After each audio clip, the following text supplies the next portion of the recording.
Ladies and gentlemen, boys and girls, welcome back to the ESOC Autumn Championships for 2016. This is going to be game number 1 in a best-of-3 series between Optimus Prime and Ageofkiller, aka Breeze Brothers. We have both the players ready. Looks like we're going to be settling on a Dutch mirror for this first match.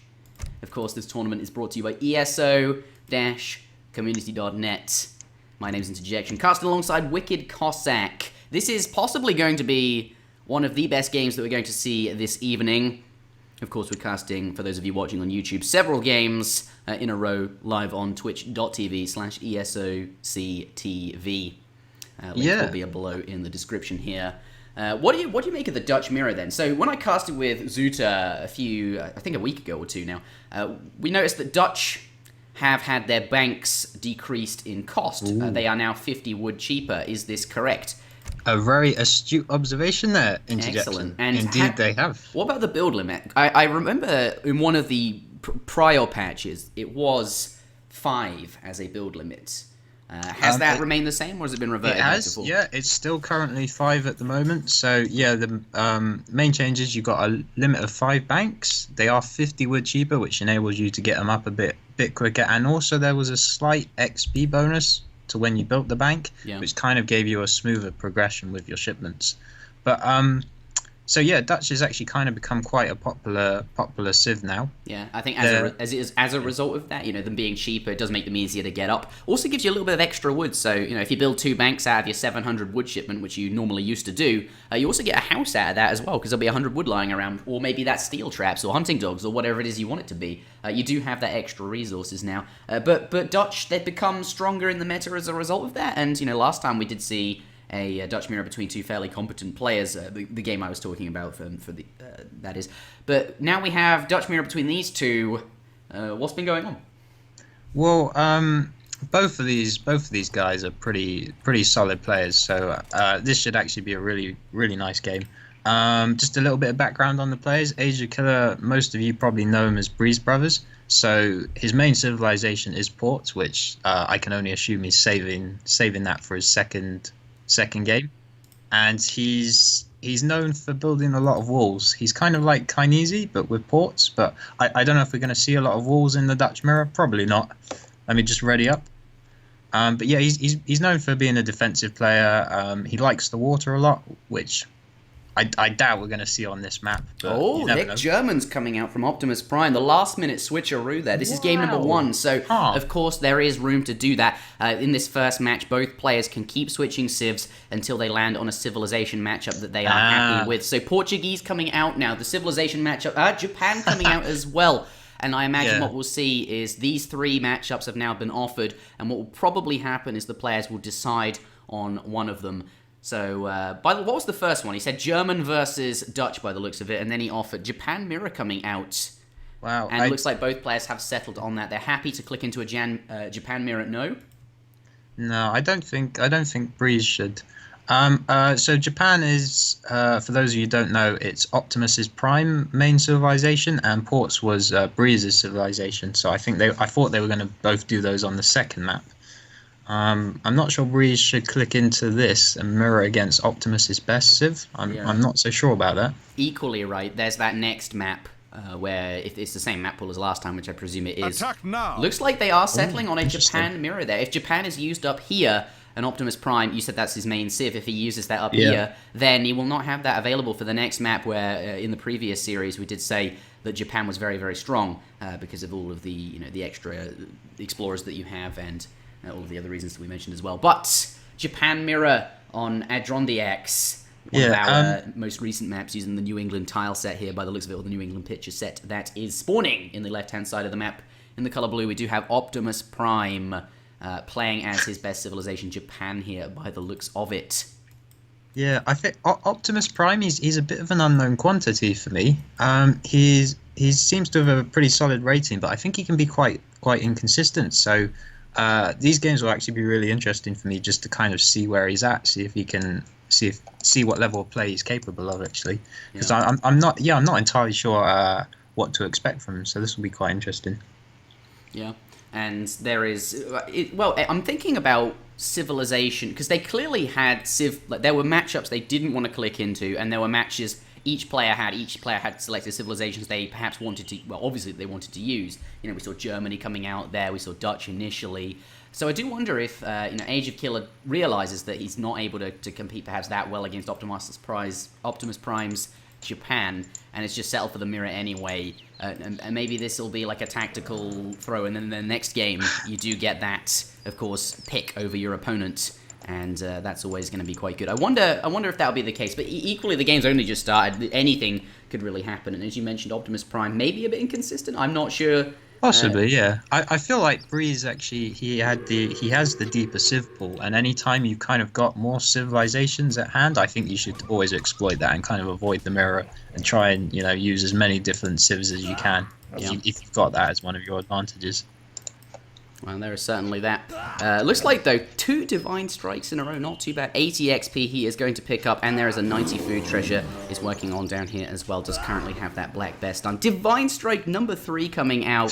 They always amaze me. They annoy me so much because I'm not a big Japan player myself, but every time you play against them, you kind of go into steal a treasure. You think you're going to get it, and then there's that big Divine Strike, and it annoys me so much. But at any rate, right, certainly saving him lots of HP on these explorers is going to be useful for later on as well. And but some really nice treasures coming out from Optimus Prime. They're 90 food and 80 XP as well. Age of Killers does pick up the scout, but to be honest, Japan not going to benefit from that hugely much, really, because they do have the 2 scouts already on what is actually fairly short map, fairly small map. And not going to benefit from the extra scouting information particularly much, but that is a scout. That is a thing he has picked up, worth bearing in mind for the future.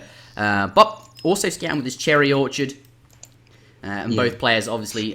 Well, actually, let's take a look at this. We do see, if we take a look at Blue's base, he has not built his consulate. Wicked. He has, though, his opponent at least has gone for the Portuguese consulate, and I'm sure we're going to see Heavenly Kami as his first shipment any moment now. What do you think Breeze is up to there? It looks like 300 wood is coming down as his first shipment there. Is he going to go for something more aggressive? Well, So Japan's my. Sorry, we do though have a treasure. Like I think what's going on here. This is important, right? This is a big treasure. Cherokee rifleman, loads of HP, and those divine strikes really adding up right now. Well, you can see Age of Killer actually, as a result of not having gone for too many shipments, does have more HP on his explorers here, and is actually, as a result, going to be able to take out one of the blue explorers there. So who got the treasure? Oh, Blue gets the treasure. He needed that badly. He does need that, but at any rate, still going to lose by the looks of it, both of his explorers. Orange does have his native scout in here as well. He's going to poof out of there. Of course, he's not going to lose it. He does have that available, but at any rate, doesn't win that. Yeah, the treasures are probably slightly more important than usual, as if you notice we got a kind of a coin start, which means that Japan they age up fairly slowly. Yeah. So the food and wood treasure is going to be really important here, and this native scout. Oh, he's going to lose his native as well, I think. Yeah, I don't think he's. I mean, it's very useful for the not the snare that's been removed, for the what is it when you go invisible? Oh, hang on. So the building rotator is not allowed. I don't know. Something's obviously being rotated. No? Well, you can't rotate. It's a lose. Are you ready? Okay, I just think he wanted clarification. Looks like he's not going to rotate his buildings. For those that don't know, there is a mod in the game. Well, functionality was put into the game to rotate buildings. Like, that was always in the game, but there is no actual thing in the user interface to access that ability to do it. So whilst it is possible to do, you can't, because there's no button to do it. So there is a mod that allows you to do that, but by the looks of it, is not allowed in this tournament. So, yeah, it's been a rather controversial decision, but I mean, the rules kind of are the rules. Everyone knows building rotator mod isn't allowed. I'm sure Breeze knew that as well. I think he was trying to see what maybe he could get away with. Yeah. I'm sure he knew it was banned there, but he tried it nonetheless. Yeah, but as a result, does lose the scout and will no longer have the go invisible ability, which can be reasonably useful. But what is going on right now? Both players now aging up, but as you can expect from a player not going with the Heavenly Kami and not going with slowing down to build the consulate here, has just gone for a very fast age up, and as you can see, is further ahead along that progression. Is going to get up to the next stage sooner, and I do wonder what he has in mind. If he's sending 300 wood, he's certainly not going for the long game, right? he's got his villagers going forward as well, which Orange ageofkiller, he scouted that immediately, almost at the cost of losing his explorer, but at least he's seen the 2 villagers come forward. So definitely going to be some heavy aggression coming down, which he needs to do, having shipped 300 wood first. Yeah, and consulate. Yeah, so I imagine what we're going to see is a club rush, right? He's going to be allying with the Japanese, and he's going to be getting the Yambushi, whatever they're called, thingamabobs. 300 wood, though, is real, and obviously the Rex coming down as well. So I wonder, you say this is Optimus Prime's best Civ, but he's playing it in what is possibly a suboptimal way. You know, one of the the Heavenly Kami is tried and true, right? Very, very strong, very safe way to play Japan, and maybe he can catch his opponent out doing this, but judging from what you were saying about the 2 players, you know, this being Optimus Prime's main Civ and perhaps ageofkiller not being as good as his opponent with it, this is the kind of build I'd expect Orange to be doing, but actually Blue is going to be doing the aggressive club rush. There it is, 300 export does come down, diplomatic intrigue. Can you tell us a bit about how this build order works? I've not seen this too often, I'm not that familiar with it. I know it's aggressive, but what are the mechanics and shipments behind this? Well, actually, it is becoming a bit more common. I know Spadel kind of uses this a lot, where you just try and overwhelm your opponent early on to the detriment of your economy. I think we even saw Adrian Carrot do something very similar. He kind of shipped the 5 Ashigaris first, but it's not all been her Heavenly Kami. How do you say that? Heavenly Kami? I think it's Heavenly Kami, but we know what you're trying to say and what I'm saying. Yeah, that used to be kind of the first shipment always in like 99% of the tournament games, but it's been changing up a little bit recently. Yeah. And I mean, we can see Breeze going for his signature move here. If anyone's seen Breeze Brothers before, he always builds a wall. I don't know. It's no matter what civilization he's played, he could be playing Iroquois on the original patch. He'll probably still wall up his base. That's just how he rolls. And I mean, he's got a nice defense here. We can see he's starting to build Yumi. I don't see how Optimus is actually going to be able to break this. Yeah, you'd think against a player that always build walls, a strategy like this might not be the one you go for. And yeah, clearly is in a good position to defend against this. You know, there is a bit of natural sort of defense here, and has also added some walls in as well, and has a few Yumi. Looks like he's going to be heading out to get a little bit of damage. Are they going to walk into the muskets though? That would not be too good. Of course, the Ashigaras do have superior speed to these, so they will be able to catch up and shoot them down. It's going to lose that one Ashi there, and at the expense of none of the musketeers. And but behind this, have you seen how many shrines he's sieging? Yeah, he's sieging a ton of shrines. I just want to quickly mention this fight here. I think actually ageofkiller, despite losing that one Yumi, does come off better because of the reinforcing Yumi being able to take out almost one Ashigara, and certainly the one that did die, but this one very low on HP. As you are mentioning, WickedCossack, we do see the shrines going down. Look at that population there. Actually, it's actually still both the players have 80, but getting a lot of siege and certainly using up wood from that 600 wood shipment. He's not going to be able to get that shrine count up. And he's got the Ashi mass to kind of defend his clubs for now as well. So the Heavenly Kami shipment is only useful if you've got a lot of shrines, really. And what Optimus has done is kind of nullified the amount of shrines that Breeze can actually get out on the map. Yeah, so it's really interesting how he's playing.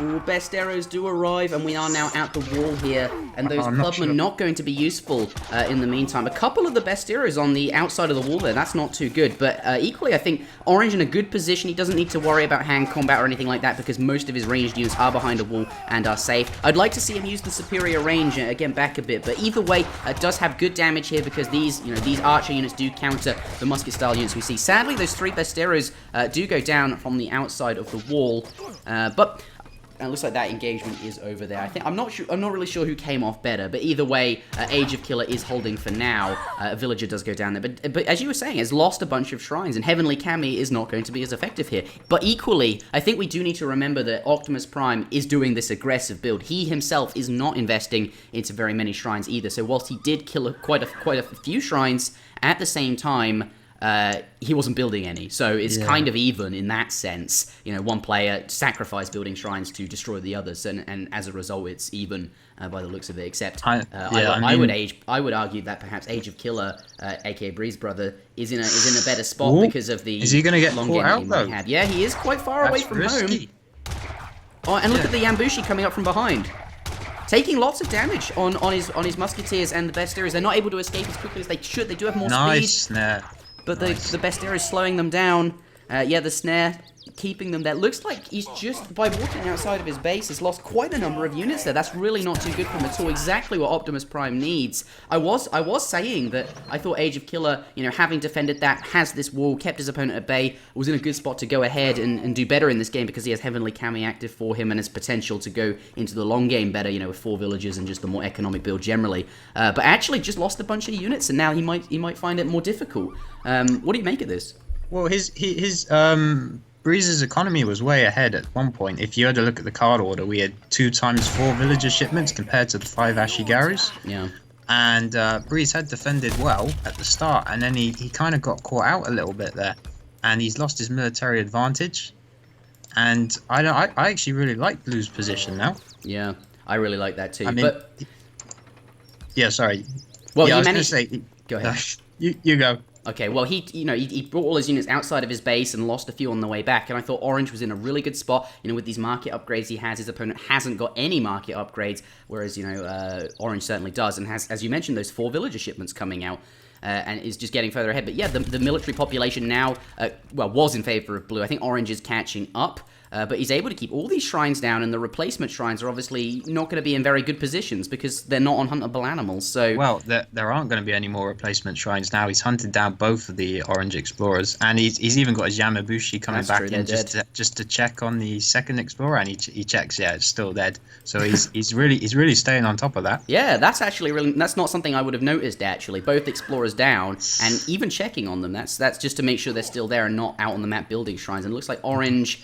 I think he now has a reasonable force to come out of his base. Look at that, loads of Yumi, and Blue, just an Ashigaru army. He can't deal with the Yumi Archers very well. Yumi Archers, and there's Yumi Archer attack coming in. I think Orange in a very good spot to take a fight right now, and that's really what he ought to be looking for. These Blue Yambushi doing what he can with them, but they're not particularly effective in fights. So using them to try and siege are now going to be fought off by the defending units there. But we bet in this main fight.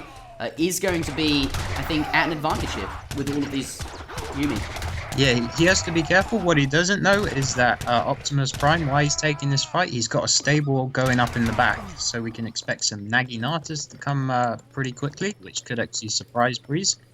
He's making more Ashy though. So he doesn't have any in queue currently. Actually, looks like he's doing reasonably well in this fight. He just needs to bring those other Yumi into the fray, and he should be okay. Yeah, Blue is now going to be pushed back. And I think he has enough Ashigaru Musketeers to do reasonably well against any cavalry that is thrown at him, but certainly something to be wary of. Economic unit population is very even, exactly even villager numbers there by the looks of it. But the shrines are very similar as well. Yeah, and I mean, Breeze he's got enough of an army now to comes Optimus Prime does come in, and excellent unit control from Breeze there, aka Age of Killer, is as the Blue Musketeers come in, he's not going to randomly start taking damage from those musks whilst he's sieging. He does turn around and shoot back at the Blue Muskets. He's kind of come in again. Will Age of Killer stay on top of this? He might lose a Yumi Archer on the outside here. No, he gets back. He sees the Blue coming in really nicely, always keeping on top of this, and as a result of that, he's going to be able to take this Consulate down without being punished as well. Looks like Optimus Prime realizes that and is going to get back. And now he's going for an age up. Actually, I was looking at his resources and wondering, is his macro off? Like, is he just waiting for a Nagi batch? But he's going for the age up. So he's gonna concede his consulate and his racks in the middle of the map, but he is gonna gain a tech advantage. And I wonder he is. But as you just mentioned, losing the barracks, he's going to lose those buildings there. So, but what can he get from the age up? Do you think it's? I mean, I guess he has to make something happen, right? He probably recognizes that he's behind. He knows he hasn't had very many market upgrades, and I still don't think he does have any. Let's take a look at that text complete. Yeah, he has managed to get some market upgrades in now, but Orange has had them working away for a while and did start with a more economic build. Blue probably recognizes that he has to do something to catch back up, and maybe a sneaky age is exactly what it will take to get him back in the game, get those upgrades before his opponent can. Certainly have access to those stronger shipments. The 2 flaming arrows certainly do come to mind there. Looks like the few shrines that the blue player does have on this side of the map are now going to be sieged down. And this has been a really low shrine game. Like in a Japan mirror, usually you'd expect like really high shrine pops, but they barely crept over 100. Like this is the first time they've really been over 100 for a minute or so. Naginat is now in queue. I guess that kind of happens though when you have both players. Well, one being aggressive and sieging down all the shrines, and then not building any shrines himself. I guess that is what is going to happen. Yeah, not too many shrines, but yeah, perhaps a non-standard Japan mirror, not necessarily what we were expecting out of a Japan mirror. Yeah, but now Blue is up to the next age. What can he do with this position, do you think? And what does Ageofkiller need to do here? Like, he knows his opponent's up now. What are the two players aiming to achieve? Breeze is pretty close to aging himself. If you look at his resources, he's got the food. He only needs to remacro a bit on coin. And as soon as you see your opponent age in this matchup, you've got two options. I think you have to immediately go in to exploit the very small window you've got where you've got more army. But since he didn't do that, he knows that Optimus has probably got his upgrades in, and so the other option is to follow him up now, which is probably the smarter option because he's got more shrines. He probably knows he's got the better economy, so he's just going to follow him up. Cavalry coming in. Sadly, they are going to be picked off here. They were kind of forced back this way by those Yambushi. Only one Naginata remaining there, and I think you're absolutely right with your assessment. That's going to go down too. What is the one sole survivor. Yeah, so I think you're absolutely right with your assessment. He didn't take advantage of that sort of window of weakness where, they've just hit up. And maybe this is the safer thing to do, right? Considering he started with a more economic build, and as you mentioned, has more economic unit population. The one thing Optimus Prime does have is that shipment progression, right? 2 flaming arrows have just arrived, and they, with Orange not actually up to the next stage yet, Ageofkiller now has a window of opportunity to do some damage. Probably just waiting for those flaming arrows to get across the map, and then he can start really putting on some pressure. In the meantime, the army that is on the front going to siege down these shrines. Looks like the Orange army is going to come out to kind of fend these off, given that not all of Blue's units are in the same place. Orange does currently have a larger army in this location. Can he get a few units there? Does take down one musketeer.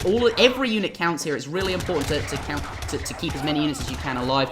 We do see Explorer coming forward to soak up some damage. Flaming arrows have arrived, and as a result of that, is he going to commit or not? You really have to make a choice here. Yambushi sadly in too deep and is going to lose those, but by the looks of it, Ageofkiller not wanting to take that fight just yet, and probably the right decision given that there's no reason for him to commit to that fight.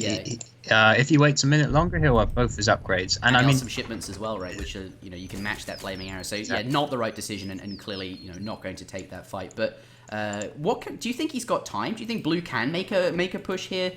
Given that he's up faster and has perhaps his next unit shipment coming sooner than his opponent's does, or do you think Breeze will be okay and will be able to get Breeze is fine in my opinion. Blue maybe had a very small window, but he would have had to have gone immediately. Upgrades finish really fast, so as soon as he saw he'd hit age 3, you either go or you don't go. And Breeze has probably still realised that he's got his classic wall up, so that's probably one of the reasons why he decided to follow Optimus up, because he knows he's really good on the defensive plays. Oh, here comes the flaming arrows coming forward. Can they get a volley off? Flaming arrow and flaming arrow. One shot from the orange ones. They got the first shot there. That's really big. It means it can. But is he going to split the 2 shots up here? He does not. So one shot is wasted there. But the Ashigaru is coming in to kind of focus down the remaining flaming arrow. He's going for the destroy them and leave tactic by the looks of it. Or actually, no, he's into. It's a massacre. It's a massacre. Minutemen are called here, and I think this is, both sets of Minutemen called. Now the flaming arrows both down, and it doesn't look like Blue is doing too well in this fight here. All of the Yumi on the front, which is not necessarily where they ought to be, since that you won't have them on the back. They've got more range, but as a result, just has so many more units. It doesn't really matter too much. No, that was a very decisive fight. Blue, he had not only did he have less infantry, but also losing the flaming arrow war. That was kind of crucial as well. That was maybe the one thing he could have going for him. But he just had less army there, and his army just got brutalized. Yeah, and then had to finish off his opponent's flaming arrow with his units. And whilst you're focusing down that arrow, you lose an entire volley on every single unit, and all of your opponent's units get an extra shot onto your infantry army. And as a result of that, especially when he has more units as well, which Orange did, not a good time for you. He's gonna Optimus is gonna need to make some kind of play now. I wonder if he'll do a repeat of what he did by teching up, going to Fortress. Maybe he'll do that again. Go to industrial. Because I mean, he needs. I don't know what he can do. He's gonna need to try and do something. Maybe get a big raid on a coin mine, but Breeze seems pretty self-contained in his base. Yeah, and now obviously transitioning over to rice paddies as well, which is really not a good time. His opponent, on the other hand, not quite doing that yet. He still does have some berries left, only 300 in one, but another 3,000 in the other. So, you know, does have plenty of resources remaining. And as a result of that, you know, is already further ahead, and his opponent, you know, has to spend all this wood and is going to be gathering more slowly as well. Not a good combination. I think, yes, he does need to make a play, but I don't think industrial is something within his grasps or within his reach. So that, you know, sadly for him, I don't know what else it could be. Maybe a miracle raid, but even then, well, yeah, he's trying for one now, but as we can see, he's not going to get anything. Yeah, especially when Japan, all of their villages are basically next to their town center. Yeah, I mean, the main targets are the koi mines, so we saw his Nagi, he did check both of the koi mines, there weren't anything there, so he's got to come home. He does, and I imagine will just be, well, the longer this goes now, Age of Killer, aka Breeze Brothers, getting further ahead, so probably going to wait for some sort of tech shipment, unit upgrade to arrive, or some sort of shipment, and then push it in on his opponent. Yeah, he's finally almost reaching maximum shrine pop as well. 20 minutes into the game, we're almost getting the shrine count that we're used to from Japan. That's right. Here we go, though. Looks like he is going to come in for the final blow. He is ready, whatever it is he was waiting for. Oh, he's got some Yabusames as well. He's forced some Yabusames just to pick off that one flaming arrow, because they of course counter artillery quite well. They do with a ×8 multiplier. Absolutely incredible. But either way, it's still resources invested into a unit that's not going to be particularly useful for anything else. He really needed to pick off the final flaming arrow. Anyway, what is going to nice occur? by Breeze here, keeping the Yumis at the front. Of course, they've got the longer range as well. So rather than if he had Ashies at the front that could get picked off, he's using his range advantage pretty smartly. So it's good army control by him. Yeah, can kite back if he needs to, and really piling on the pressure here. Here comes the muskets from behind. They have lots of siege damage. Actually, just okay. Here we go, stagger mode. Yeah, this is it. I think really this is where we're going to see the GG. Orange's army is clearly superior in size, and there's not going to be any sort of power play coming in terms of. Yeah, we need maybe a Hatter mode to pop out after it. Maybe a batch of 5 of those. But it's not going to happen here. Yeah, Ashies are just melting away. That flaming arrow doing lots of damage, and perhaps more importantly, the disciplined Yumi with their multipliers and all of the upgrades, just really melting away these Ashigara musketeers. But that does conclude game number 1 in this best of 3 series. Age of Killer picking up a game as Japan against an opponent who, you know, the blue player here was perhaps supposed to be the stronger player with Japan. Yeah. And but manages to pick up that win, and that's now Breeze Brothers' Optimus Prime's best civilization out of the way. That's just going to swing the momentum so much in Breeze's favour, because Breeze knows he's got his best civ still to come as well. Yeah. That was a matchup I feel like Optimus, he kind of had to win that first game. Losing that is, well, he's gonna have to make a serious comeback now. He is. I wonder why he went for this particular build then against somebody who does, you know, typically start usually always defensively, and in a matchup where, you know, you're probably the mechanically better player. I do wonder what his reasoning was for this. Maybe he just wanted a quick win. I'm not sure if that is. So I don't know too much about Japan. It's my least played civ, but I thought that was really nice the way he played out the first bit by killing Breeze's shrines, kind of rendering the heavenly kami from Breeze. Well, maybe I'm not giving it enough credit then. Do you think this build is a lot stronger than I am? I need to see it played out a bit more, but at one point, Optimus, he kind of had a strong military advantage, and he had contained Breeze's shrine population almost down to about 60 or 50, I think it was. Yeah.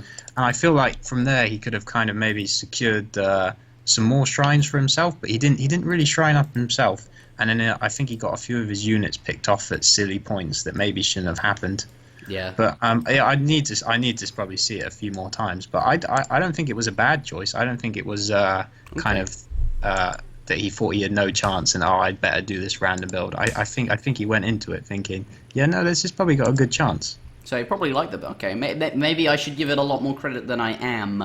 But anyway, I think there was that one defining fight earlier where the best areas popped out and there was a few on the outside. But like that fight there, I think, you know, Blue was, yeah, as you mentioned, at one point did have a lead in this game. But that does conclude the first one. Will Optimus Prime be able to take it back, bring it back? Find out in just a bit. We will be back with game number 2 in just a moment. My name's been Interjection, casting alongside WickedCossack. This tournament is brought to you by ESO-community.net. And see you in just a moment.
Ladies and gentlemen, welcome back to game number 2 in this best of 3 series between Optimus Prime and, of course, his opponent ageofkiller. We just saw Optimus lose the first match there, which was unexpected, actually. So imagine the ageofkiller probably feeling pretty good about that, and now will most likely play his best Civ, which by the sounds of it is Portugal. We know he likes to play that defensive style, and Ports definitely benefit from that. Definitely very good at that with their extra town centers, and this will be, I believe, on our next map, which is Cascade Range being selected. So, because ageofkiller did win the last match, he will now select his civilization first, and we will see what that is. Afterwards, Optimus Prime will select his civilization, and that is because, you know, ageofkiller won the first game, Optimus Prime lost the first game. So, that is the way things are being done. That is the format for this tournament. I do really like that, and actually, there we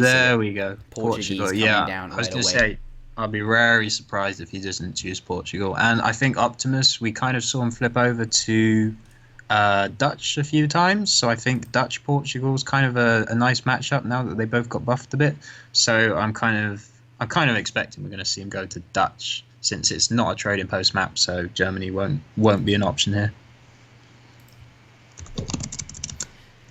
Certainly can't play Japan either, because literally can't. Just played that in the last match. So we'll see which does he pick. You say Germany's not an option. Well, no, you wouldn't go Germany on on a non Cascade range. or really any or there are a whole bunch of civs, right, that really benefit from trading posts that will not be available here. So I do wonder what he's going to pick. Perhaps you can allude to it. What civilizations does Optimus Prime have in his bag? Which ones are he good with? Well, Wow, British coming out. I'm not sure if you necessarily expected that by the sounds of your voice. Perhaps not. But British coming out against Portuguese, and this can be. There is opportunity, windows of opportunity for British, I think, here.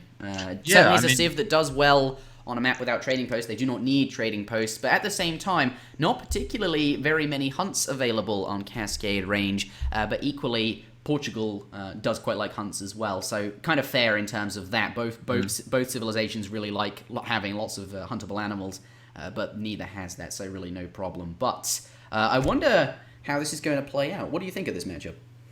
Well, I mean, we saw this earlier today, maybe on slightly a different skill level, but we saw H2O and Naruto playing this matchup, and we saw Portugal just taking complete map control.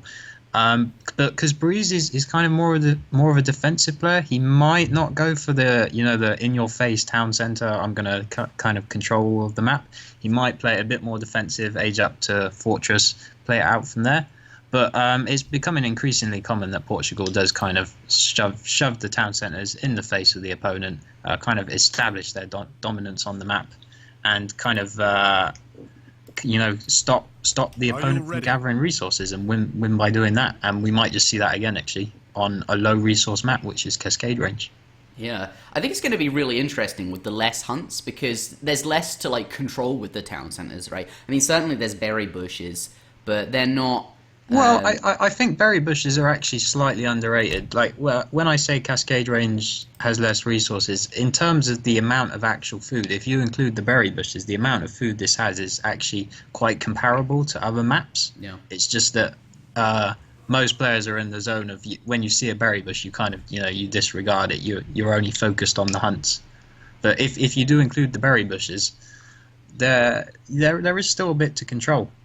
Yeah, I think the mines are probably the most important. I was about to mention that actually. What kind of mines are they? Are they gold? Like I was under the impression that they were like copper mines, or they have less gold in them, or is it? Yeah, they're not proper fully coin mines. So is there less coin on this map? Yeah, say compared to High Plains or some other map which would have ordinary silver mines? So I don't know the exact stats, but I'm pretty confident there's less coin in total because each of these mines they only have 1,500 coin, and it's just quite a small map in general. So we can see when the map starts, but I expect there's probably only about 10 mines or so, and so each player is really only looking at 7,000 to 8,000 coin. Yeah. Yeah. So I think so there's less resources in total. In terms of coin mines, perhaps, and I think like even though you mentioned yes, berry bushes are still perhaps valuable, there's still going to be that there are less hunts on this map. I should play more aggressive here and secure those hunts so my opponent can't have them and eat them up before they can eat them, right? Something like that. So I feel like an aggressive Portuguese build, or more aggressive than perhaps Age of Killer is used to playing, would be strong here. What do you think of that then? Yeah, no, I think it would be good for him to kind of establish map control with the town centres, but that goes against his natural play style. You say that's not really his style, but it would be perhaps something that is beneficial to do on this. Yeah, he's gonna recognise that that's something that's beneficial to do. So it's whether he chooses maybe to go a bit out of his comfort zone and do a slightly different strategy, or he could just sit back and do his standard and wall up the map. Yeah. Maybe we see a last-minute civ change here from Optimus Prime. The game did not start. I wonder why that was. I highly doubt it was you. Age of Killer. You think he's having cold feet? He's been sat here for a while, hasn't he? Yeah, he really has. Maybe he's speaking to somebody about what builds and how to play against Portugal, or maybe he is having a last-minute thought on what civilization to play. Like maybe here he just has cold feet, as you mentioned, and just slams down Ottoman and is done with it, and just goes for the mindless fast fortress agenda and tries his best to win it that way. Like. Perhaps that's something he will do if he's not feeling too confident here against Age of Killers Portugal. Either way... I mean, also, you can notice that his home city is level 100, right? And usually that means that you've just created it. So so he's perhaps not got too much experience as British, is that perhaps what you're saying? Yeah, because the maximum level they can start at, if you have a level 100 home city, is it will be, when you create a new one, it will be level 100, and this clearly indicates he hasn't actually played any British at all, or very much. Let's take a look at his other cities. He doesn't actually have any other...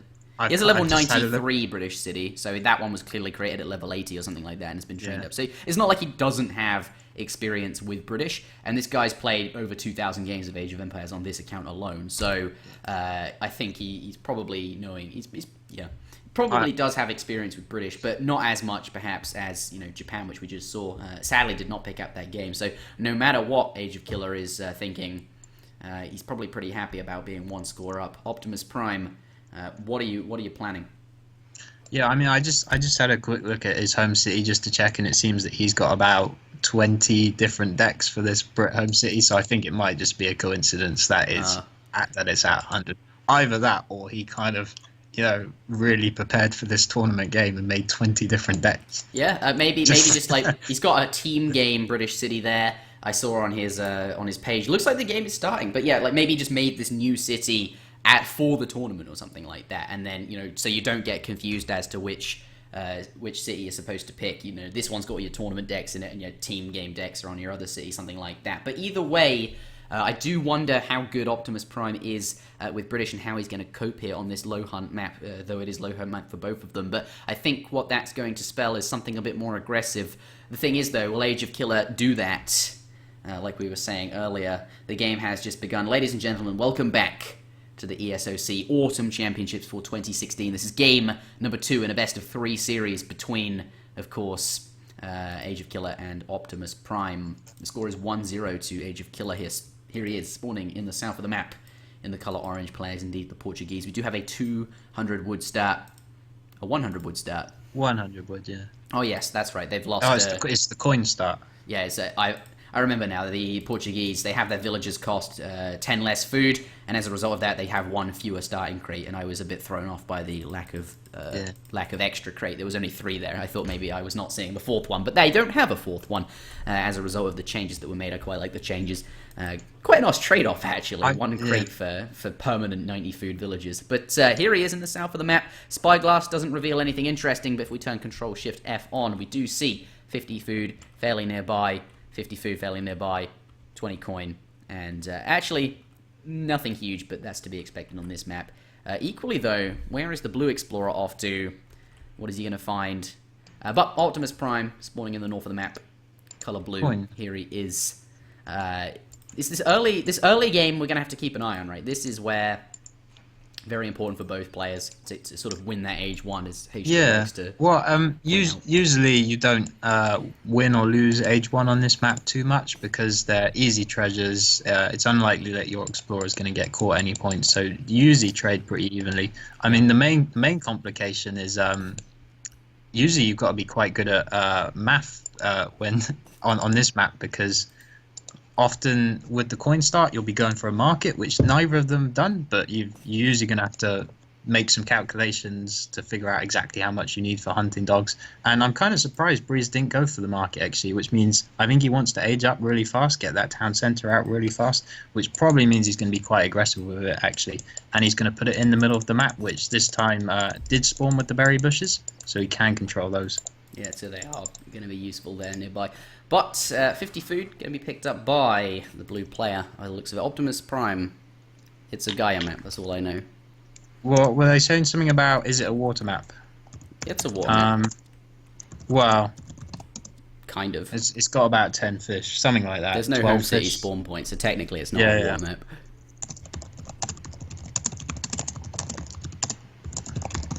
I do wonder what...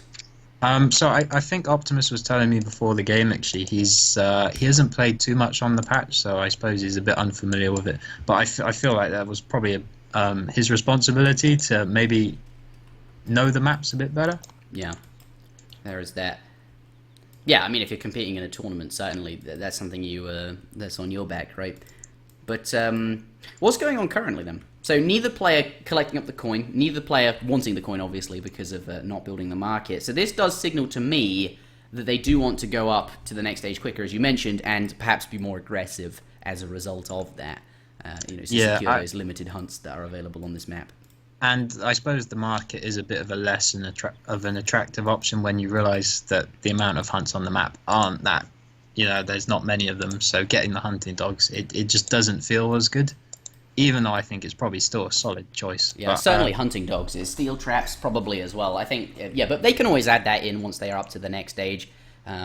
Economic theory does come down from Age of Killer. That signals to me then that he is intending to go with that sort of defensive style of play. At the moment, economic theory really not doing very much for him. He has, by the looks of it, 13 villages, so that's 1.3 villager shipment. Saving the shipment or sending 300 wood, something like that, are all good options as well, and are perhaps better options if you want to be aggressive. But over time, this will start paying dividends. But in this short term, not going to be very effective. But it does signal that he wants to play a defensive style, and he's going to stick to his comfort zone, which, as we mentioned, on this map might benefit from going outside that. But he's 1-0 up, so he doesn't need to play super risky, right? Yeah, he's banking a lot of wood as well. Oh, there we go. The market does go down eventually. Yeah, with the eco theory coming out, I'm kind of surprised he didn't go for the market straight away. But I can only assume it's because he wants his second town centre as fast as possible, really. Yeah, there is that. Yeah. The British, on the other hand, 3 villages, as we'd expect, and during transition is going to switch all of his villages over to wood so that he can get a couple manors out. He's now going to add in that market as well by the looks of it. But the question is, how many manors do you think he's going to build? This is going to be quite telling of what he has in mind. The normal number of manors you'd build during transition is, how many would you build? Well, it really depends. I think the most important thing, though, with the manors is, rather than how many of them, is if he can get some good line of sight, because the narrow of this map, the middle of this map is quite narrow. So what I'd kind of like to see him do is get maybe a manor down here and a manor down there, and then you have a really good idea of what of any attacks that your enemy is going to make. Yeah. And he's kind of kept his manors, I suppose, all in the same location by the looks of it here. Yeah. He's building 2 very close together. And as a result of that, it's not going to have that line of sight that you're mentioning. Equally, though, I do think it is interesting how many he's going to build. Villager's still on wood. He's not stockpiling very much just yet.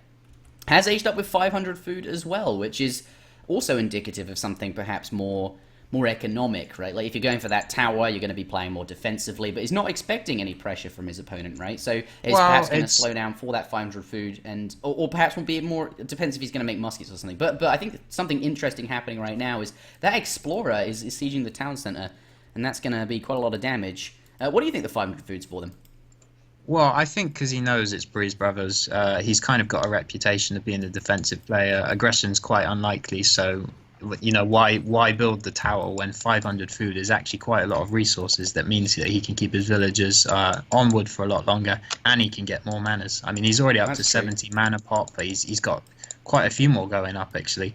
So, yeah, I think he's kind of just investing in lots of manors earlier on in the game, trying to get them out much earlier. Look at that barracks. Barracks only just going up. A lot of the time players will, save for wood during transition for the barracks, but actually not going to build the barracks at all. Just going to, every time he gets 135 wood, going to dump it down into a manor. And as you mentioned, able to leave them on wood for longer because, not going to need to collect as much food for the villagers to keep training them since the 500 food did arrive. I'm really glad you pointed that out. And then going to add in the barracks as late as possible off the back of that 700 wood shipment. So, getting all of the manors out first before he even lays down a barracks. And against Breeze Brothers, as you mentioned, who's unlikely to be aggressive, is probably going to get away with that. Having said that, though, 5 musketeers do come out, and we see the Explorer in hand combat that does manage to take out the blue Explorer, and has 5 muskets on the board. So these actually could be really strong against those villagers. Look, 5 villages actually out in the open here, where all these houses are, is going to get them away, and the muskets won't really be able to catch them. But they are now out in the wilderness, and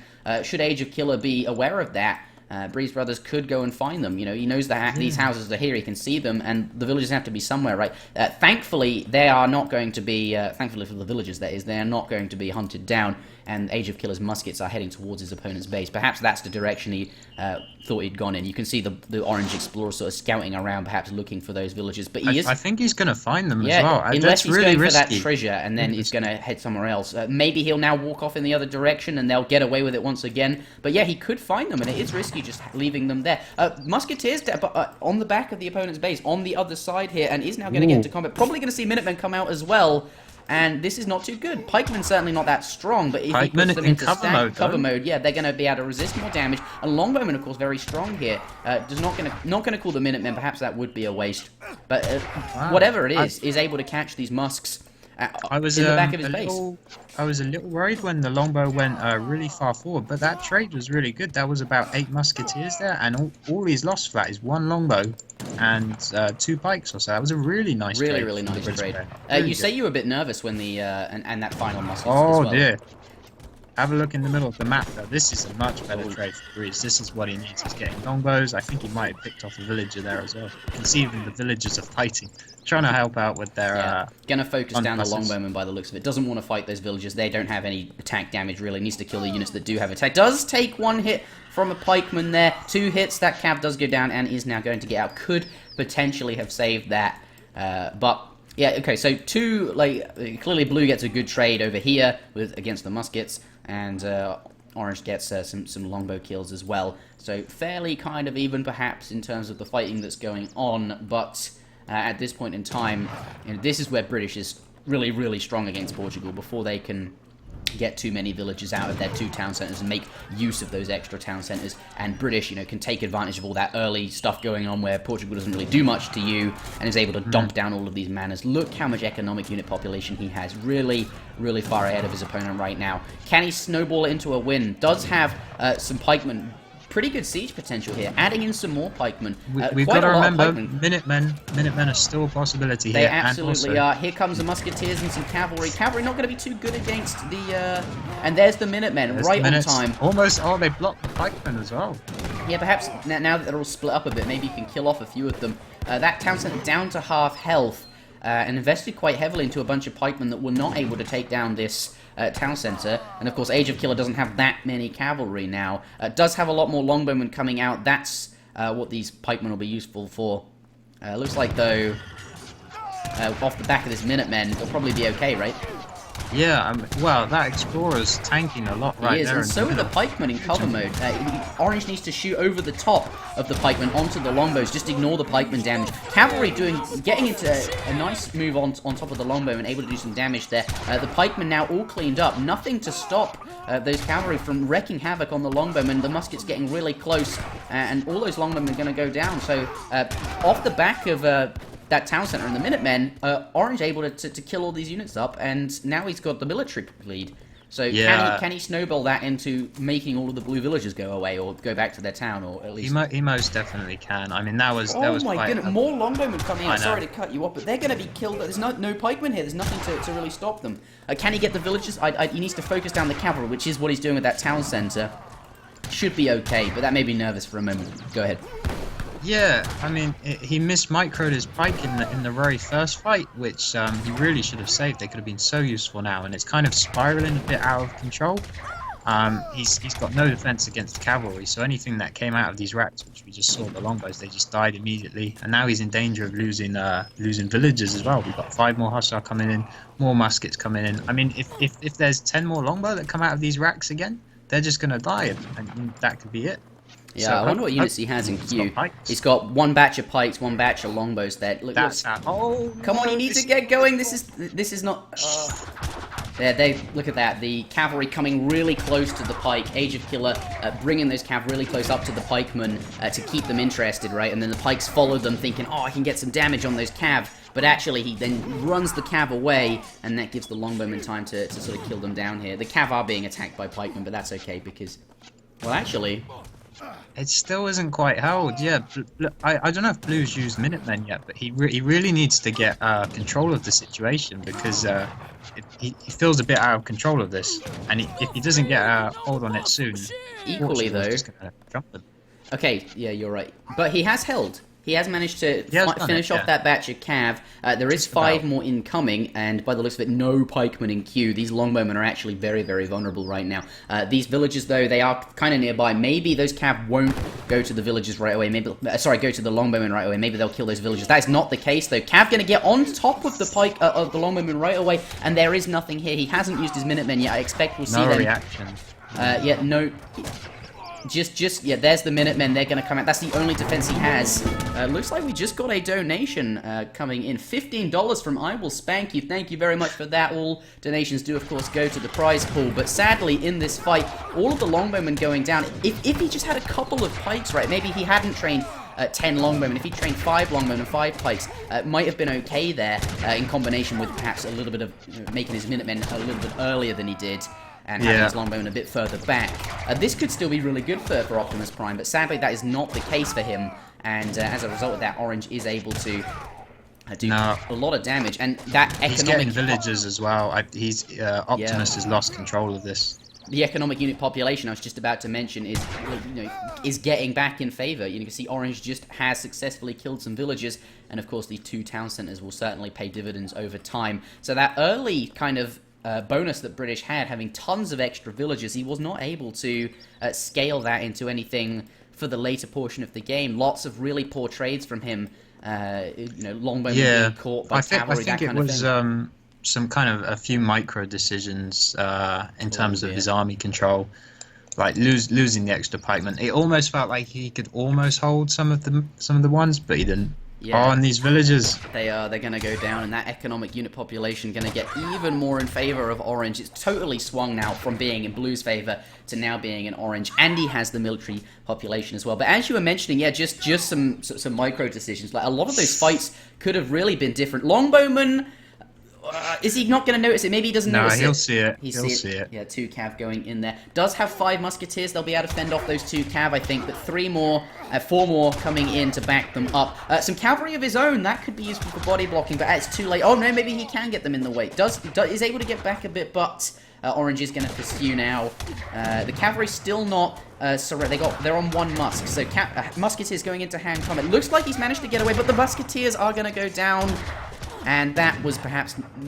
He saved the longbowman, but lost quite a lot for it. As I was saying, a lot of those fights earlier on could have been very different if he trained, maybe a different batch of units here and been in a different position there. And but that was not the case. But could have been. And sadly for him, this is what happened. I think we're going to see the GG here. Those longbowmen well within range of the muskets, just going to go down. And then he's going to need to fight with his villagers here. Maybe his villagers can save him for a few more minutes. He needs to kind of get them in the action. Oh, there's some more cavalry. The only saving grace he had was the longbowman next to this Rax, just shooting in into the fight. But now they're going to get cleaned up by these cav, right? And that's too much. Yeah, I think this is where we're going to see the score drop enormously from Blue, and now it will decisively show that the Orange is in the lead there. Looks like Breeze Brothers picking up the 2-0 victory. aka Age of Killer, that is. GGWP, absolutely. And that does mean Breeze Brothers, aka Age of Killer, does progress through to the round of 32. Optimus Prime is eliminated. Yeah, I mean, we even saw him at the end there giving a shout out to Raphael, who's most likely to be his next opponent. So Breeze is on a nice high from this match, and he's thinking ahead. He's because Raphael, if you remember back, was one of our finalists from the last time. From the winter tournament, quite a strong opponent. But Breeze, he seems up for it. He seems ready to go. Yeah. And he suspects that Raphael will be his opponent. Of course, Raphael, as you mentioned, one of the finalists, very strong, most likely is going to win his round of 64 game. Looking forward to that then. Perhaps this will be a story to remember, Age of Killer, aka Breeze Brothers. But that does conclude this series in what was actually quite an intense Portuguese versus British game. Yeah, I was a little worried that Portugal was going to get stuck in Age 2. Normally, well, traditionally it's a civ that fights most of its battles in Age 3, but he skirmished pretty well in Age 2 with the low unit counts, and his micro was on point. Blue's micro left a little bit to be desired, and I felt he could have done more with his longbows and pikes, and that kind of cost him the game. Yeah, snowballed into a victory for Orange, all of these things combined. But thank you very much for watching, everybody. My name has been Interjection, casting alongside WickedCossack. This tournament is brought to you by ESO-community.net. Do check out our site, our forums. We boast the largest forums for the most active forum for Age of Empires 3 on the internet. Plenty of stuff to get started if you like the look of the game and you want to start playing some. Plenty of friendly people, plenty of guides up there. Do check us out. Do check out our website. And as I mentioned, we do host seasonal tournaments. And we've also recently completed a Starvation tournament. What is Starvation? Starvation is a new format, our newest format. Kind of like Deathmatch, kind of like Treaty, bit different. Players start on a map with no huntable animals. And definitely very interesting. Do check that out on YouTube if you haven't seen that. And all of our tournament games do go up on our YouTube channel as well. Do follow this Twitch channel. There'll be a link to the YouTube as well. My name's been Interjection, as I mentioned. And we'll be back with our next series in just a moment. Don't go anywhere.